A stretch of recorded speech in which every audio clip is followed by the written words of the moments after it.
Ayan, um, medyo nagkaroon ng issue sa video, kasi, ah, may halaman sa likod nung ano, sa likod nung camera.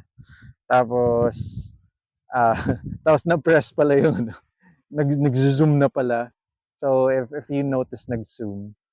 So yun, um, ayun ngayon magiging problema ko pa hahanap ako ng pang-edit para lang pagsamahin yung dalawang ano, I mean pang-edit na software para pagsamahin yung dalawang video. Kasi yun nga, yung halaman kasi, um, ayan, gawa nung halaman, kasalanan 'to nung halaman, eh. Extra work. Ayun, madadagdagan yung ano ko, yung, yung tatrabahuhin ko ngayon, maghahanap ako ng software and ayun. Sobrang, as I was saying, sobrang rewarding kahit mga gano'n kasi, siyempre matutulog ka ng, I mean 'pag crunch time matutulog ka lang ng konti tapos, tapos, um, after naman nun mga, after a month or two, um since, iba na yung medyo mabilis kasi yung trajectory ng mga ano, eh, ng or, yung movement, yung dynamics ng, ng space na yung na-experience ko. So, at saka since remote work 'yan, ang ano talaga diyan is hindi ka talaga ina-expect na magka-clock in ka ng. Or depende siguro sa role. Pero may mga role kasi like virtual assistant, so VA, if narinig niyo yung ano na yun, yung salita na yun, or yung term na yun. So, 'pag VA ata mayroong mga ano, eh, magla-log-in ka ng ganitong, amount of work na nasa agreement niyo. Kami may agreement din kami pero yun hindi naman naging gano'n ka-demanding na kailangang may time in, time out talaga. Parang kailangan mo lang ma-execute yung mga kailangang gawin, kailangan mo lang matapos tapos, kung matatapos mo siya in 1 hour, then you're free for the day. Um, Yun na yun, yung gano'n. Which is yun yung sinasabi ko na sobrang rewarding. Tapos yung pay pa siyempre parang, parang all days work mo nabayaran, kahit 1 hour ka lang nag-work, tapos yung value pa, yung per day pa na ibibigay sa'yo, mas mataas pa. So imagine, in comparison sa regular work dito sa Philippines. Pero I would recommend na kung meron kayong ano, may work pa rin kayo, siyempre, ayoko naman pakialaman yung buhay niyo, 'di ba? May mga sariling buhay kayo. Ayoko hindi naman ako ano, hindi ko naman kayo pinapangunahan. So put it in your, rare, uh, actually hindi rear view, eh, kasi likod yun, front view, on your options, yung mga puwede niyong maging options in the future. Um, Pag-isipan niyo, I would highly recommend that. Um, and yun, siguro yun yung sign niyo. Eto na yung sign niyo para mag-ano, mag-resign, para mag-quit sa work niyo. Kung kailangan niyo na sign, eto na yun. Um, kung nag-hesitate ka before, eto na yun, start pa lang ng year, so go. Pero hindi, yun. Magiging challenging, of course. May mga time like, last year, 6 na buwan ako walang gig.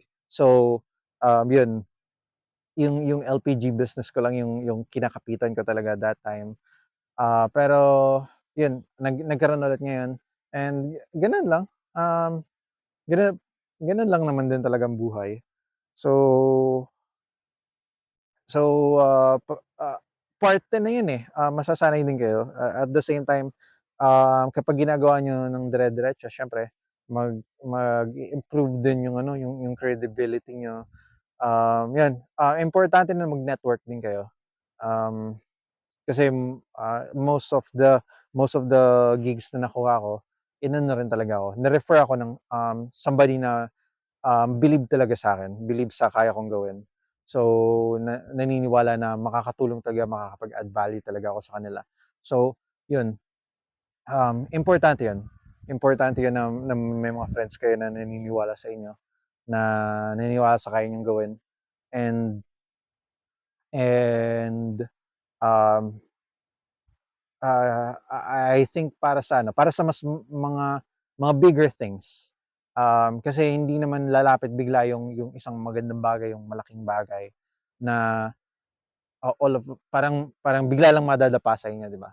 Usually mayroon yung process, that connects one to the other, and then connects the other, tapos, magko-connect sa'yo. So, gano'n. Um Yung, let's say yung sa ano, yung sa, yung sa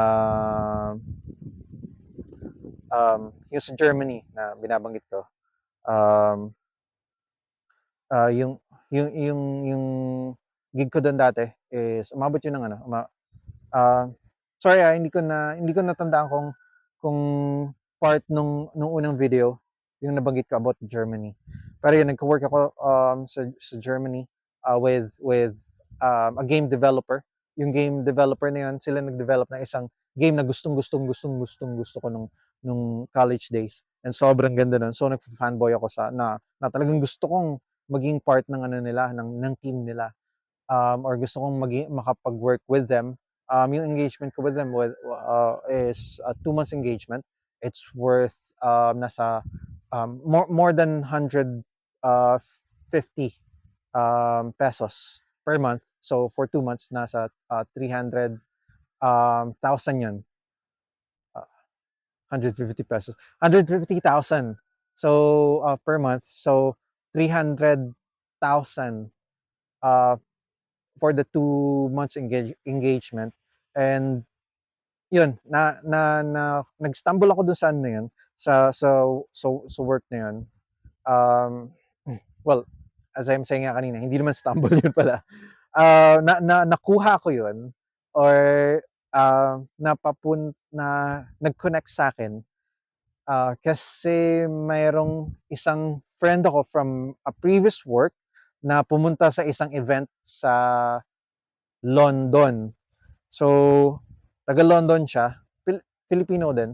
Tapos siyempre medyo lodi-lodi lang. Parang boss niya ako dun sa previous naming work. So, kinausap niya ako na, "Ganito, oy, may nakausap ako, gustong, magkaroon ng gig with us, and ganito, this and that. Um, gusto kitang i-ano, tulungan mo ako," yung gano'n. "Gusto kitang i-connect, tulungan mo ako, gawin natin 'to." So, yun, actually yun yung usual line ng mga nag-aano sa'kin, eh, ng mga ng mga, um, ng mga naging work ko sa online. "Tulungan mo ako, meron akong gustong pasukin, tulungan mo ako." Parang ako yung naging wingman nila.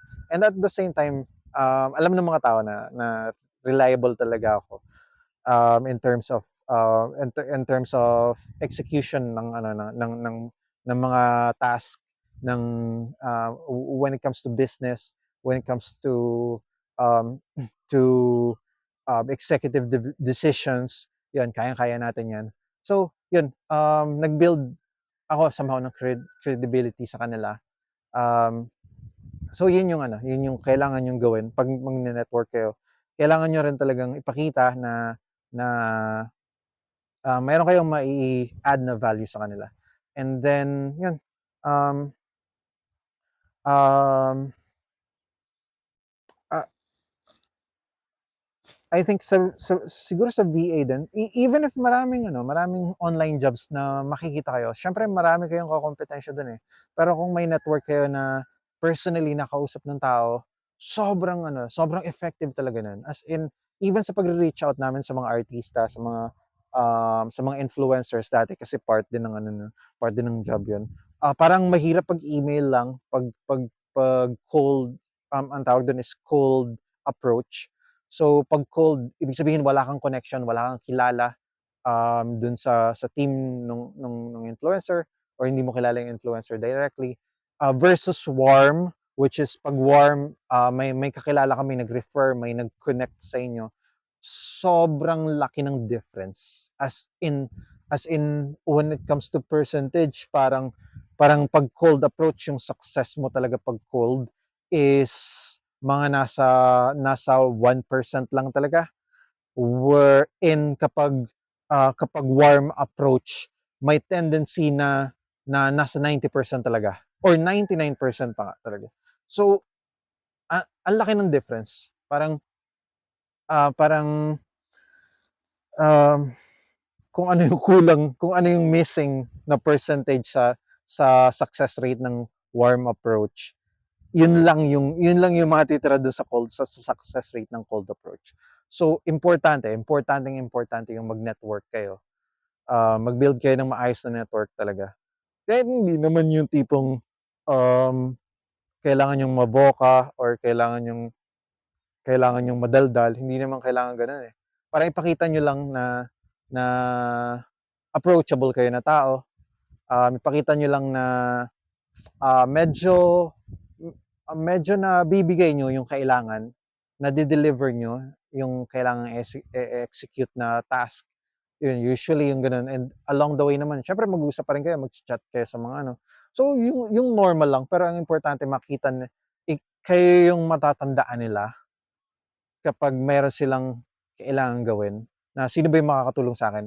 Boom, etong tao na to, um, makakatulong talaga to. So yun yung ticket sa mga high paying jobs, high paying gigs sa freelancing space. Pero of course, pwede pa rin kayong mag-apply sa mga job, um, sa mga job list, sa mga job portal. Yun nga lang, as I said, cold approach din yun. Consider natin yun na cold approach, and sobrang baba ng sobrang baba ng success rate sa ganun. Pero syempre, ano pa rin, that works pa rin. Pwede pa rin. Uh, Dadamihan nyo nga lang, sisipagan nyo, dadamihan nyo, application pa lang. Sobrang dami na. Ako, nag-try na ako ng 100 applications. Pero syempre, marami kang kompetensya dun eh. Marami kang kasabay, marami kang kakompetensya. So, hindi ganun kataas talaga yung chances. Syempre, hindi ka nila kilala. Kahit pa anong ganda nung ilagay mo sa resume mo. Laging meron at meron na mayroong mas magandang ilalagay sa resume. Yun. Anyway, um, yun sa career consideration, syempre, kung mayroon kayong mga gustong gawin sa career, I'm telling you right now, I'm 36. I just turned 36 kahapon. Um, definitely, kung hindi pa yan yung gusto nyong career, kung ano yung meron kayo ngayon, and hindi pa yan yung gustong-gusto nyo talaga, hindi pa yan yung sobrang passionate kayo. Parang pag nasa 30s na kayo, ano na yan, umpisa yan, midlife crisis na yan. Talaga mararanasan nyo na sobrang sobrang taas na depression, frustration, na hindi niyo nagagawa yung gusto niyo. So take it as ano na rin, as uh, an experienced advice na rin, from somebody na 36 na um, pag hit niyo ng 30s and nasa ano pa rin kayo, nasa job pa rin kayo na ayaw niyo, um, do some major consideration, do a game plan na, tapos execute na agad. Huwag nang magpatumpik-tumpik pa. Ito na yung sign nyo na kailangan nyo na talaga mag-shift ng career. And yun, may mga job sa mundo um, na isang oras, 2 oras nyo lang kailangan mag-work, and kaya nang bayaran kung ano yung kinikita nyo ngayon. Tapos for the rest of the day, pwede niyo nang gawin yung career niyo. Yung gusto niyo career or yung passion niyo. Gusto niyo mag-paint, gusto niyo maging pintor, kung gusto niyo mag-aral pa, maging doctor, maging any kind of science related field. So may mga ganun, magagawa niyo 'yan, kayang-kaya niyo mag-business. Um definitely kaya niyo pa 'yun. Even siguro when you're in your 40s and gusto niyo pa rin na ano na nasa dead end job pa rin kayo. So ang daming possibilities, especially right now. Ang ano na ang dami ng available online, and after the pandemic sobrang nag-ano na talaga yung mga tao.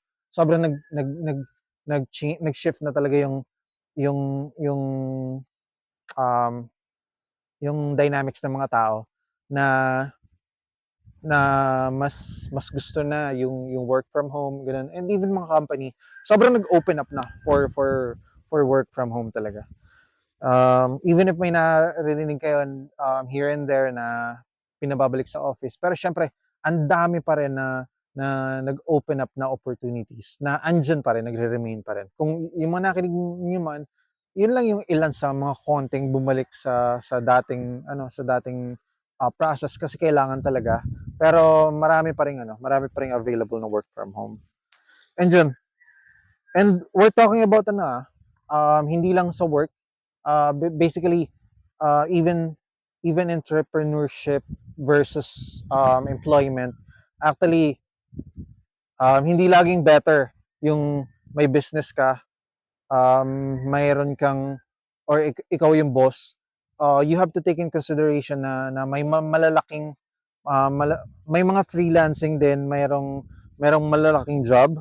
Like, syempre, pag mga executive ka ng Google, ng YouTube, syempre, ang tataas ng sweldo niyan. Hindi na nila kailangang magtayo rin ng business. Kasi, million naman din yung in terms of dollars, yung yearly income nila. So, in peso, isipin mo, isang year na income mo is nasa, nasa 56 million pesos ang income mo sa isang taon. So may mga ganun work. So nasa inyo 'yun. Alam ko hindi lahat ng tao ipinanganak para mag-business.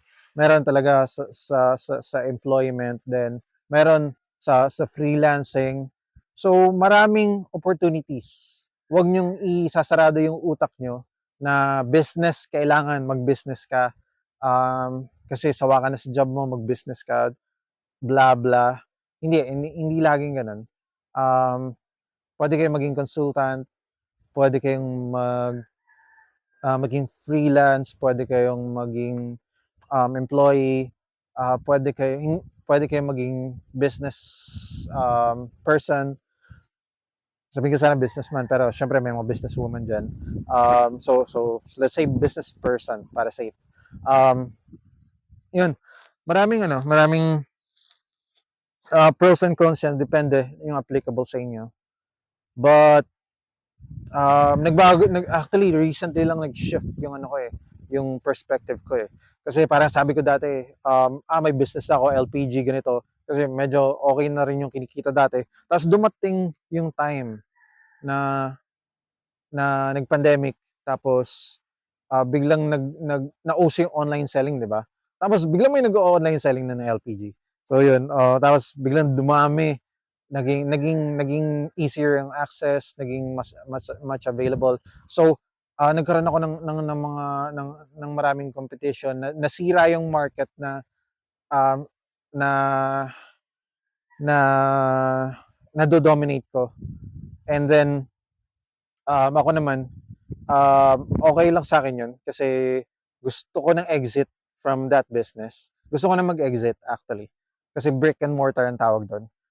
Gusto ko talaga na mag-set up ng business na hindi talaga thousands of pesos yung pinag-usapan. As in millions talaga. Or millions in terms of dollars. So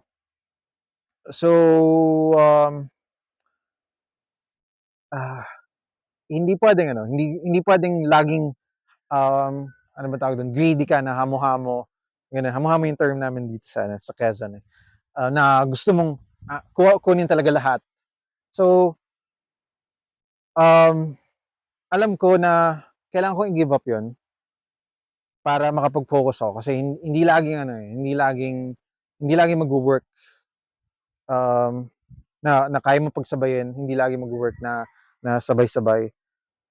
May mga times talagang kailangang mag-sacrifice. And yun, sobrang ready na ako na i-let go yung ano, yung LPG business. But at the same time, yung isa sa mga gusto kong i-share na consideration is um, maraming documentation, maraming papel na kailangan, permits na kailangan.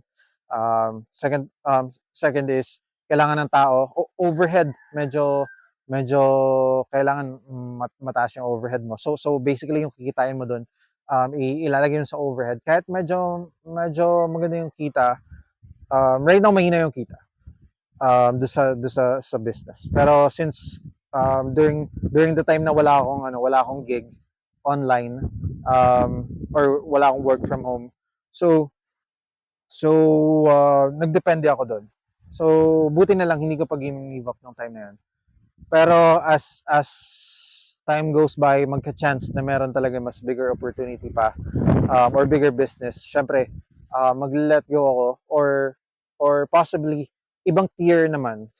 So right now retailer kasi, pero may mga tier pa kasi yan, distributor, syempre provincial distributor, regional distributor. So yung mga ganun. Siguro pagkaya na may mga millions na talaga, pwedeng yun. Pero for now, gusto kong i-exit yung sarili ko from the retailing. Kasi yun, nagde-demand talaga siya ng malaking time din sa paggagawa ng inventory, pag-aayos ng inventory. Marami pang nuisances yun eh. May mga problema sa mga basyo, sa maintenance. So, yung dahil sa pagpapalit-palitan, minsan bulok yung mapupunta sa'yo. So, maraming issues, maraming nuances na kasama dun sa particular business na yun. And I know sa ibang businesses din. Kahit sa mga tindahan, syempre inventory, mga tao, yung ganun. So similarly, maraming nuances na parang ang pakiramdam ko is hindi na nagiging convenient, hindi na nagiging mas magaan yung buhay mo. And one purpose kasi, one principle na dapat niyong tandaan when you're doing business is dapat gumagaan yung buhay niyo. Every time na nagbe-business kayo or as time goes by sa pagbe-business nyo, habang tumatagal yung business nyo, gumagaan yung buhay. Pero kapag opposite yun, business ng business kayo, tapos medyo nagiging difficult yung buhay, kailangan nyo i-let go, kailangan nyo mag-exit dun sa business na yun. Sign na rin to. Kung iniisip nyo mag-exit sa business kasi nahihirapan na naging mas worse yung sitwasyon, then ito yung sign nyo na kailangan nyo nang baguhin yung setup, yung nangyayari. Baka hindi talaga nag-workout yung business. Yun. For me naman,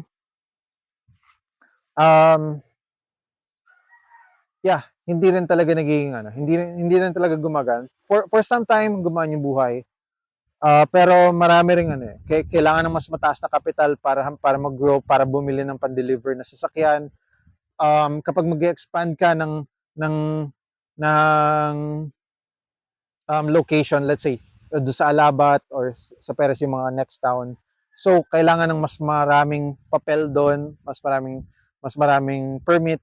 Tapos syempre yung logistics, kailangan mo ng delivery na sasakyan na pangmalayuan talaga, hindi lang pang town. So basically ang daming requirement na hindi pa enough para makapag-expand. Hindi pa enough yung hindi pa enough yung kinikita mo versus dun sa expansion na requirement. So usually kailangan mo mag-loan sa ganun, kailangan mo mangutang, kailangan mo mag-loan, gumawa ng parang diskartehan yun. And yun, or kailangan mong manalo sa loto, or kailangan mong basically swertehin one way or another para meron kang pang-expand. So hindi na ganoon ka sensible na decision na para lang mag-expand ka, kailangan mong kailangan mo ng something tapos ang dami mo pang competition. So, para sa akin ano talaga, hindi gumagaan yung buhay ko. So, ano ka, X yung ano X yung business na yun. Pero syempre, ako right now yung nagki-keep sa akin is yung attachment sa mga clients. Medyo nahihirapan akong iwanan basta-basta yung mga clients. I'm happy right now na yung mga nagiging competitors kasi medyo okay yung ano nila, yung sistema nila. Okay din yung pricing, okay din yung ano, um yung mga basyo. So that's good. That's actually something na unti-unti parang magpapagaan din ng buhay ko. Kasi syempre napupunta sa kanila yung ibang mga clients, yung mga mangungutang, yung mga marites at mga mangungutang definitely nandun na ngayon sa kanila. So sobrang gaan na ng buhay ko nung dumating yung mga competitors na yun. Tapos yun, nag-iba yung shift ng mind ko kasi nagkaroon ako ng ah, ma, mas relaxed na setup sa buhay. Tapos yun nakapag-open up ako sa ano sa ibang mga possibilities like yun nga freelancing work din. So yun, parang right now in comparison kumikita ako um, let's say 10K sa hindi 10K yung kinikita. Siyempre, ano lang, for example lang, nagne-net ka ng net profit.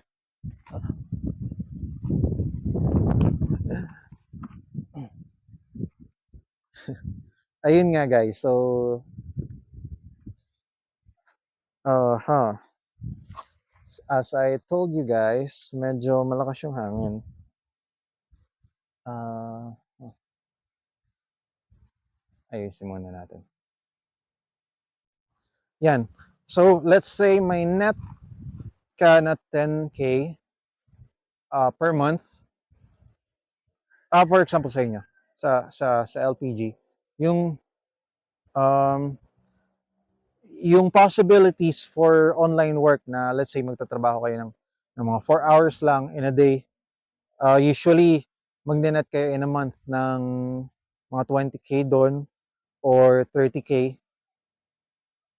Oh yeah, ganun sa VA sa virtual analyst.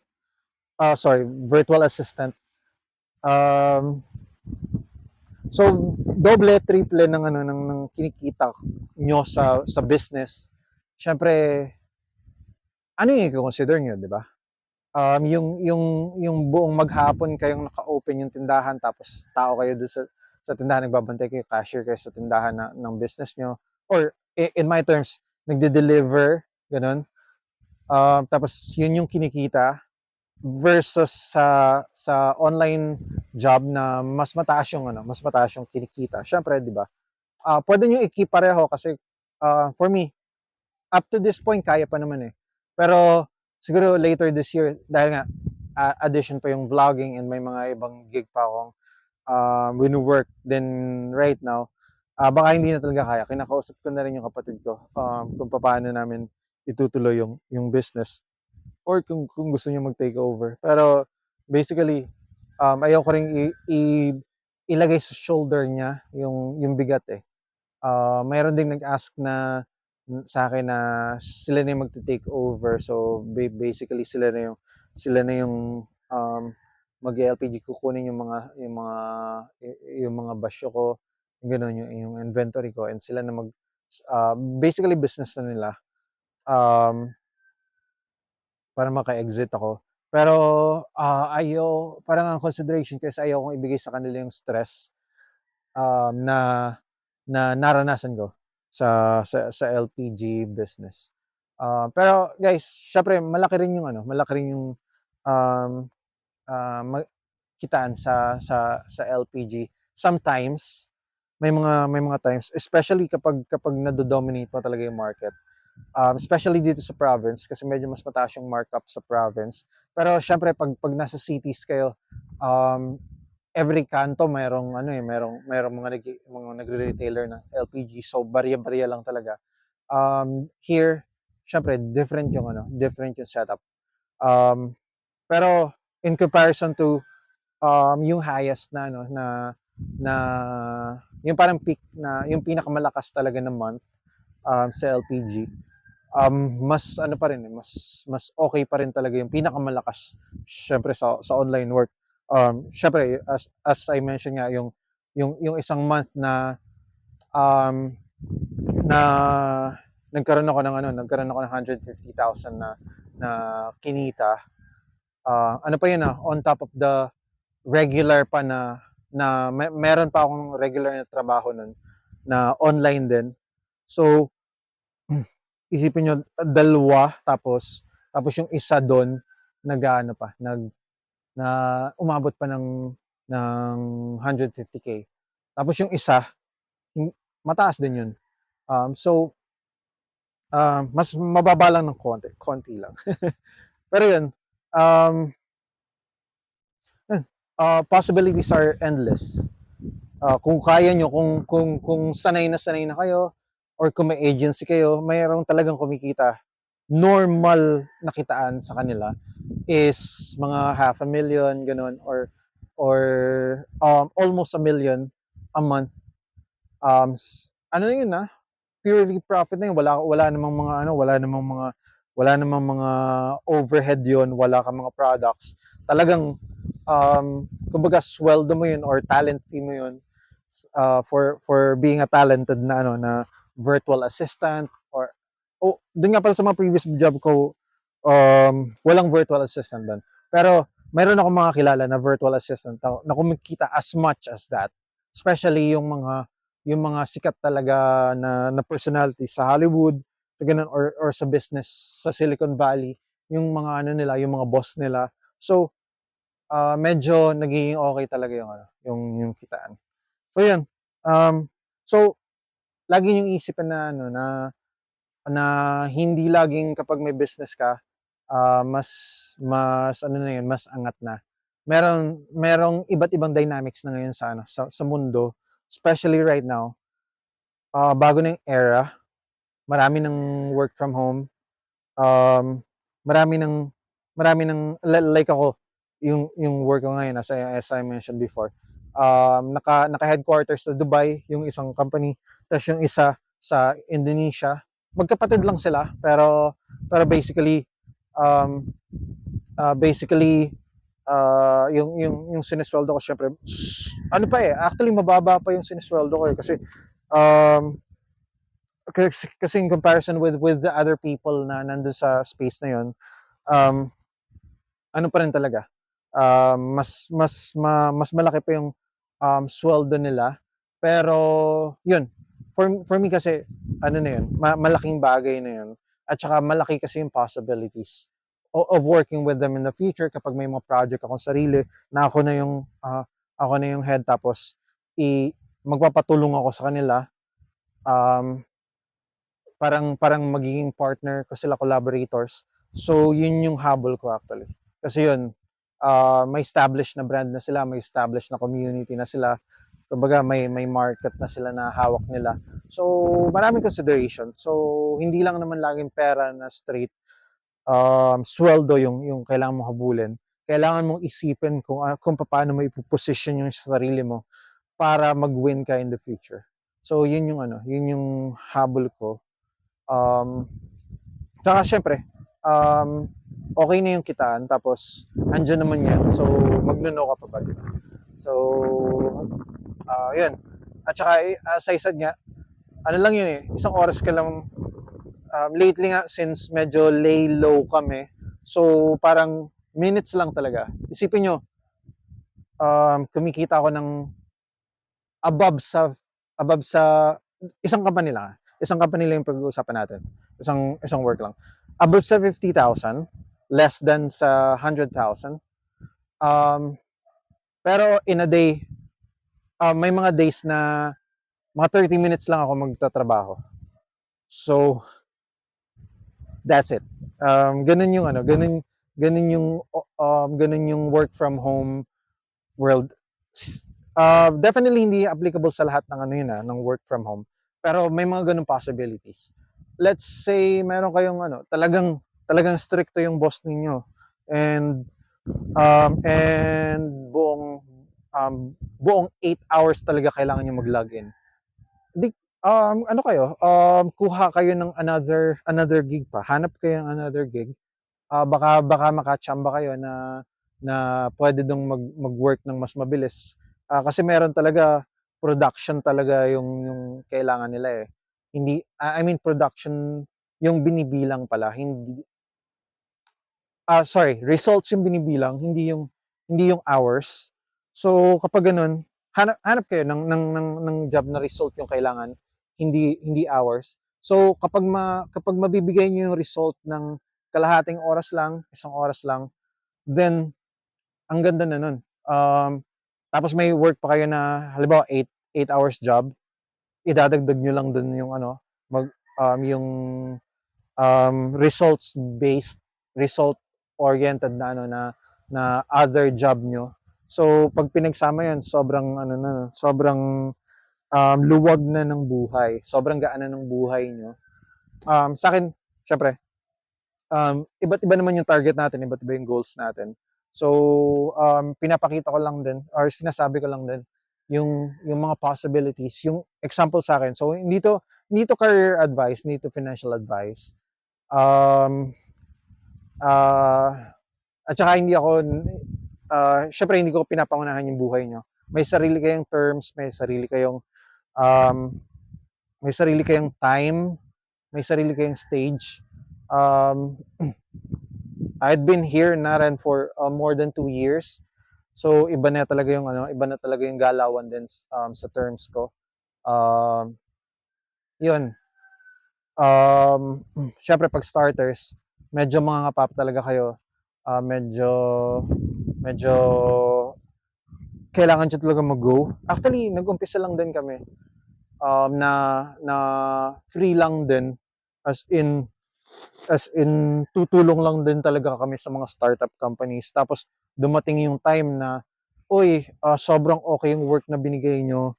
Tapos yun bigla nag-blow up din, sinwerte din yung ano yung company nag-blow up. Tapos yun na-offeran kami ng ano ng nung kaibigan ko nagpasok sa akin na or nagpatulong sa akin kasi siya yung talagang may contact.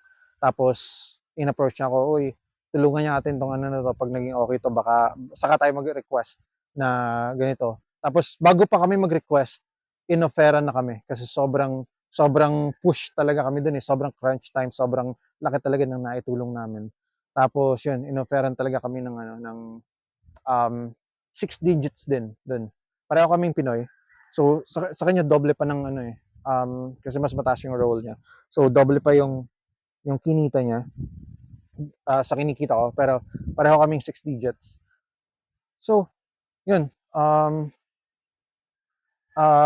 nag-umpisa, ilang months din kami na ano na wala kaming expectation na may makukuha kami in return. Pero dahil na rin ano, parang yung intention namin na tumulong without any guarantees, parang na-appreciate yun ng ano talaga ng owner. Hindi kami inabuso, inalagaan talaga kami.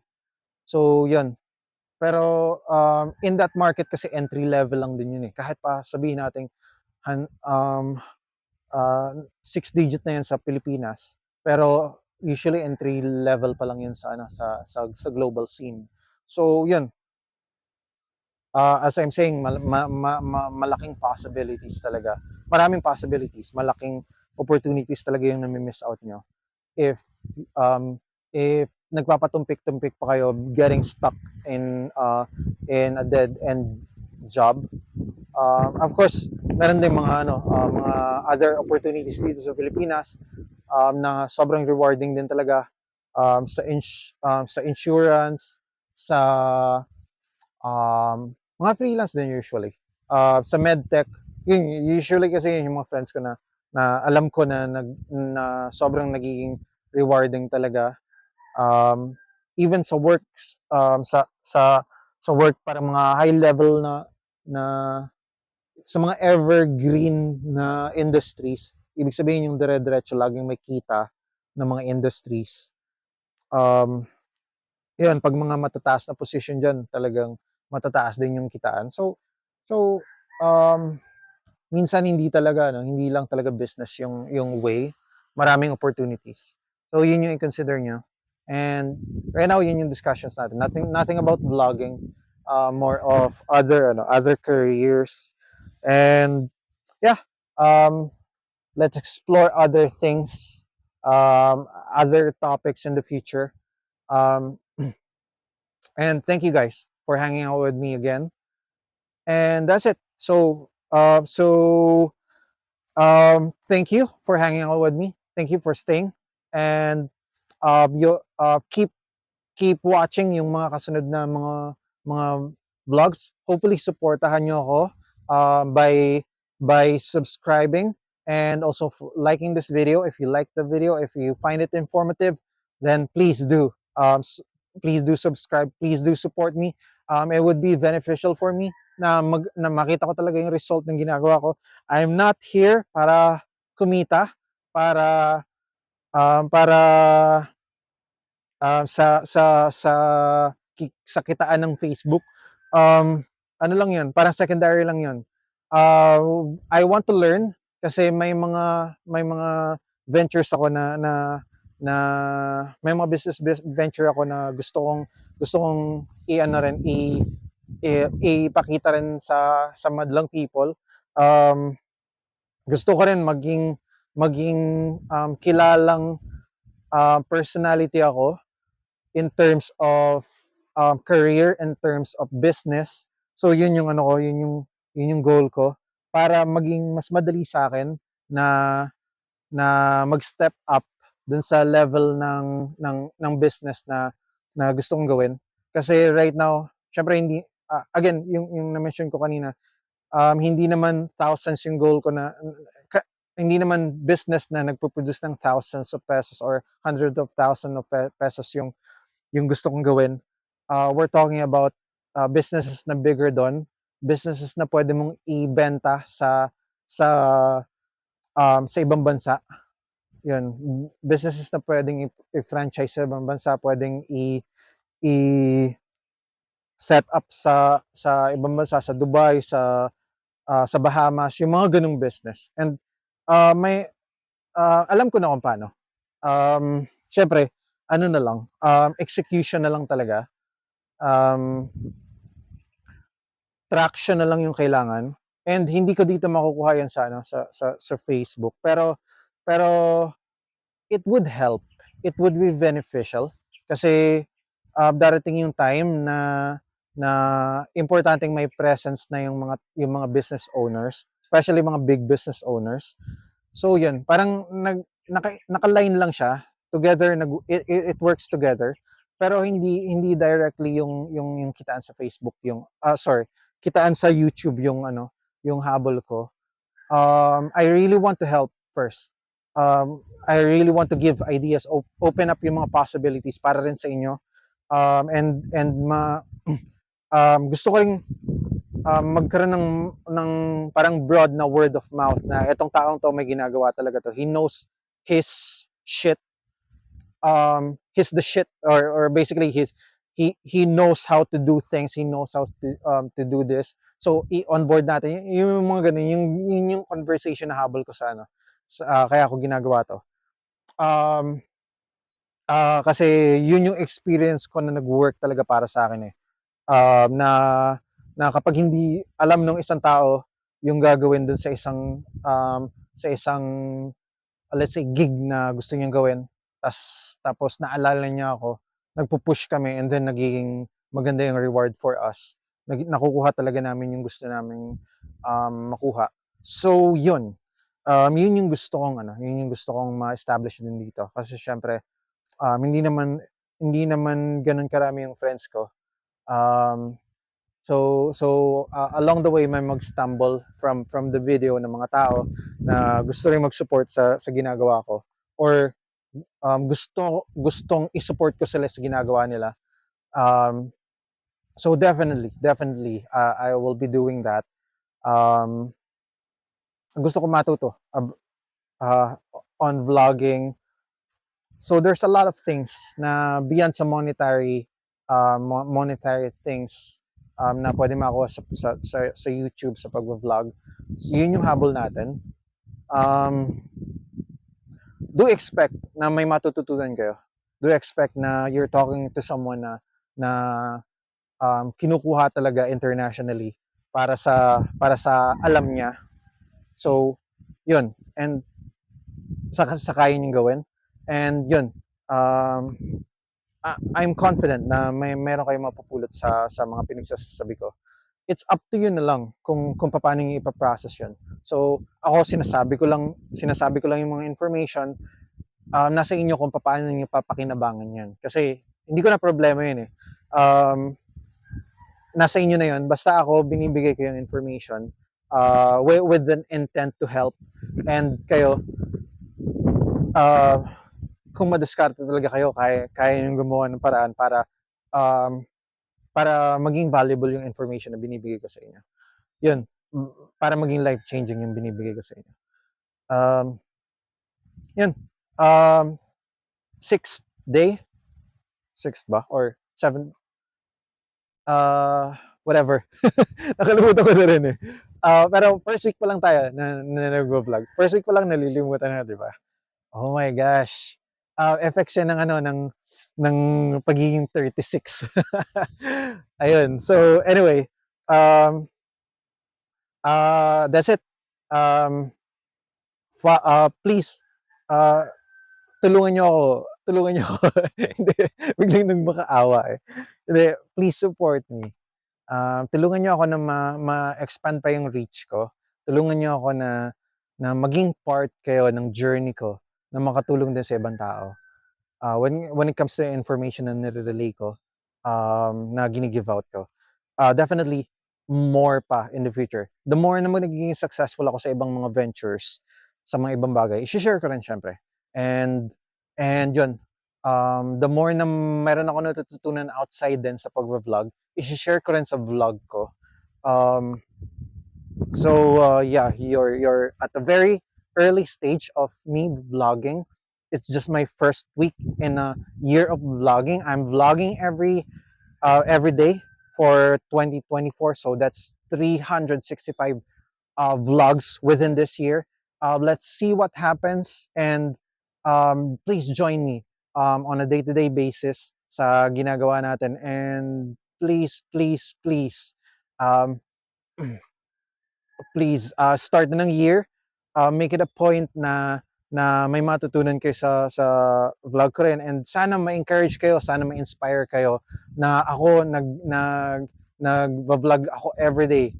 Kahit medyo mataas yung requirement ng time, mataas yung requirement ng knowledge sa pag-vlog, and commitment talaga, serious commitment. So as you see me everyday na ginagawa to, sana ma-inspire din kayo na everyday gawin niyo yung gusto niyo gawin niyo yung mga pinapangarap niyo nang gawin, and let's see each other kung gaano nakalayo yung magiging progress natin by the end of the year, and hopefully both of us will be successful in everything we do. So that's it.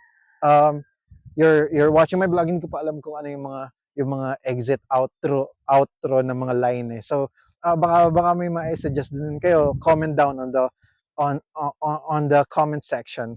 So yeah, thank you, and have a good day sa inyo. Sa ulitin ulit, sa mga next vlog ulit, magkita-kita tayo.